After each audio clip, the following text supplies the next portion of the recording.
لودھرا تھانہ گیلےوال قبضہ مافیا سرگرم زمین پر قبضہ کرنے کے لیے اہل خانہ کو یرغمال بنا کر تشدد کا نشانہ بناتے رہے۔ نوجوان کے دانت توڑ دیے، خواتین کے سر پر گہری چوٹیں آئیں اور بازو توڑ ڈالے۔ واقعے کو 4 روز گزر گئے مگر ملزمان کے خلاف کوئی کارروائی نہ ہو سکی۔ متاثرہ خاندان گیلےوال پولیس کے خلاف سراپا احتجاج۔ لودھرا تھانہ گیلےوال کی حدود میں بستی کلر والی پر قبضہ مافیا گروپ نے زمین کے تنازع پر غریب خاندان پر ظلم کے پہاڑ گرا دیے۔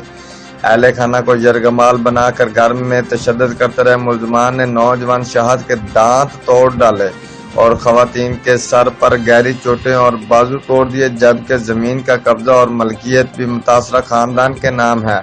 اس کے باوجود قبضہ کرنے کی غرض پر غریب خاندان کو آئے روز ملزمان کی جانب سے تشدد کا نشانہ بنایا جاتا ہے۔ متعدد بار تھانہ گیلےوال کو درخواست گزاری، پولیس کی جانب سے کوئی سنوائی نہ ہوئی۔